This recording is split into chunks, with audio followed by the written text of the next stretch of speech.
Hello everybody, welcome back to another album review. Today I'm going to be talking about the sophomore album from this great power pop group called the Midnight Callers. This is their newest album, due out on the 23rd of June 2023. Like I said, second album. It's the follow-up to their debut called Red Letter Glow, both of which came out on Gem Records. Now, the Midnight Callers have gotten quite a bit of airplay on XM Radio, on Little Steven's Underground Garage. Their title, well, the debut off of this album, 41 Miles to Roscoe, was voted the coolest song in the world, I think in 2020. And this album is really getting some steam on that channel as well. Now, if you know, I've got friends here on YouTube who really promote these guys quite a bit. The biggest cheerleader is going to be Matthew Street. Another fella is Stephen Schnee. I know Alan C. Records talks about them. Rob Skier Music, Robert S. talks about them. Tim Allen. So they have quite a following here on YouTube.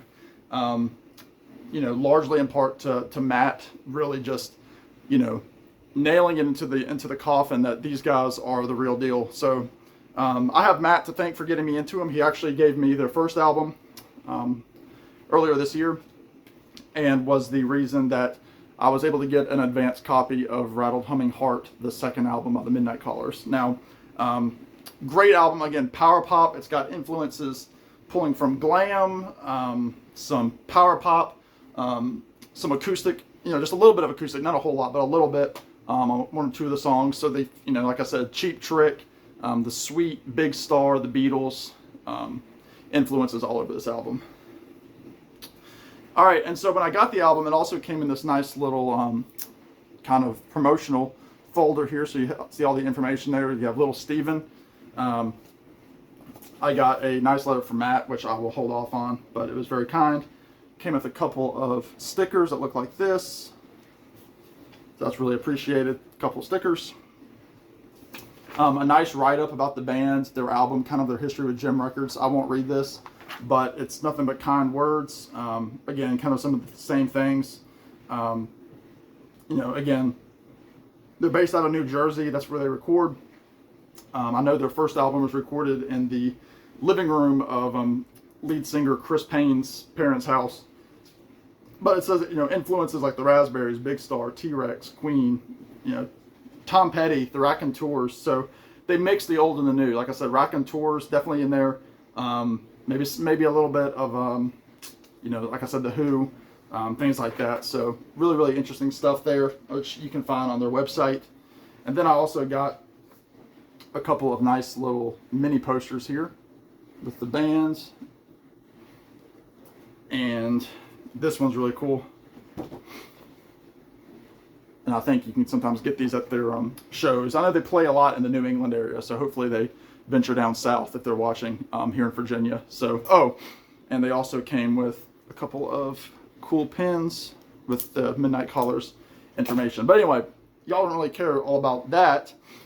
You care about what is on the CD, which you can also get on vinyl. They're both still on pre-order.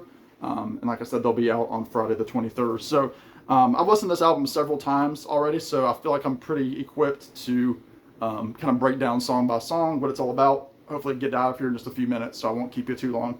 So I'm going to start with the first song called New York Tramp. Very much sounds like the sweet Cheap Trick, heavy drums on it. Great kind of high vocals. And then there's kind of like this breakdown where they're like, he ain't a coming back. He ain't a coming back. It's just really, really cool. And then they kind of do even like a Thin Lizzy kind of guitar break. It's like bow, bow, now, now. It's almost like, it's either a double track guitar or double guitars playing. It's got a great tone to it. But it's fantastic opening track. Like I said, power pop through and through. There's even, like I said, even some Big Star in there.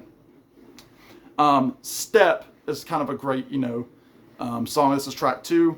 I wrote Cheap Trick on here. This is the song where they actually say the line, my rattle humming heart, in the lyrics. Crunchy guitars, powerful vocals. Again, like the background vocals, they're just going like, step. It's power pop. It's bliss. It's bliss. The second one is called Closer, which is just like these like boom clap kind of drums, like boom, pop, pop, pop, pop. It's just like this heavy, heavy drum sound, but not. It's just like it's melodic drumming. The whole album, it's just melodic drumming. Then they say, you know, there's kind of like a doo-wop style vocal, like by the lead vocal stylings. I wrote it kind of has like even like a Gene Vincent kind of sound from the 50s. Maybe some Brian Setzer a little bit, kind of stuff like that. I know Brian Setzer was the 80s, but you know what I mean. Track 4 is my favorite on the album, called Girl on the Run. And you'll know if you listen to the album, it's very jangly guitars, like the Byrds. Kind of has almost like a Bells of Rhymney style to it, like again, like the Byrds version. Kind of a Phil Spector. I wrote a Phil Spector and Hal Blaine kind of production with the drumming. Very much, you know, like a Be My Baby kind of sound, like the boom, bop. But it's just, it's the backing track sounds like it could be, you know, a Phil Spector 60s girl group kind of song. And then they also have, you know, with their harmonies, because they're very tight harmonies in this group too. Very much like Tom Petty, the Byrds on this song in particular. So this is my favorite on the album, not by much, but it's my favorite.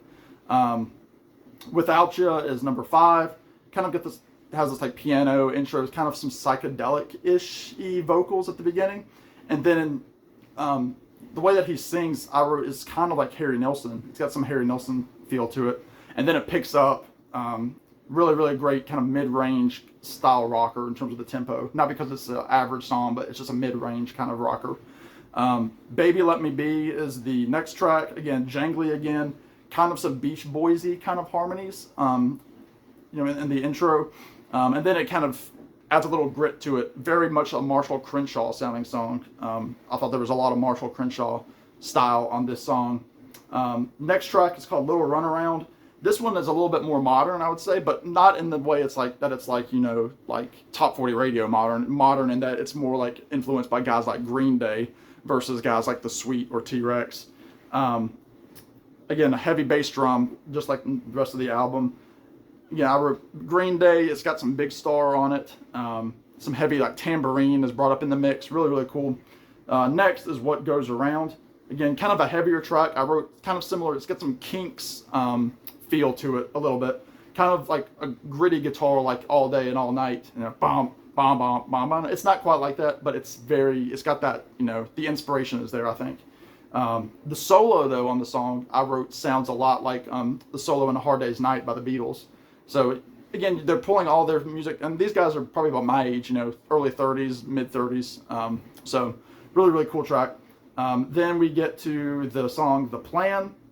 This one has more acoustic guitars with, again, heavy drums. Really, really pretty, kind of like an ooh-ah kind of background vocal on it. So, again, another great song. I love the acoustic guitars really brought up in the mix on that one. Then they go even more acoustic with the song Maggie, which is the second to last track. This one I thought was definitely inspired. I would assume is inspired by the song 13 by Big Star. Tight, lush harmony on this one. I thought the bass is very simple in this song, but it's very clean, and it was really, it pairs well with the acoustic guitar. And it's just one of those great young love songs, you know, like when you're in love, when you're a young teenager. And then finally, the last song is called Colors.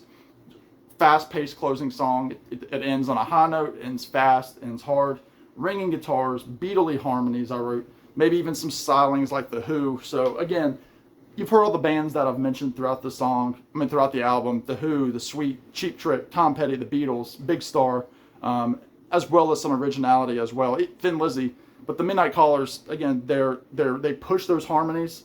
They push, you know, clean guitar riffs. It's a full-on rock and roll record. Then again, it's called Rattled Humming Heart, out June the 23rd. So thank you, Midnight Callers, for putting this out. This is definitely going to be in the running for a top album for me this year. I've listened to it, I think, more than just about any album this year so far in terms of new releases. So that says a lot about this record. So check out Rattled Humming Heart. If you're waiting for Rattled Humming Heart, go ahead and buy Red Letter Glow, which is out on CD. Hopefully one day it will be out on vinyl. So, but this one is out on vinyl and CD for pre-order. So thank you very much. Check out the Midnight Callers. They're all over YouTube and you know, all the streaming services. Go to their website, get their merch, all that good stuff. So in the meantime, y'all be good. Take care. Thank you, Midnight Callers. Thank you, Matthew Street. And we'll talk to you on the next one. Bye now.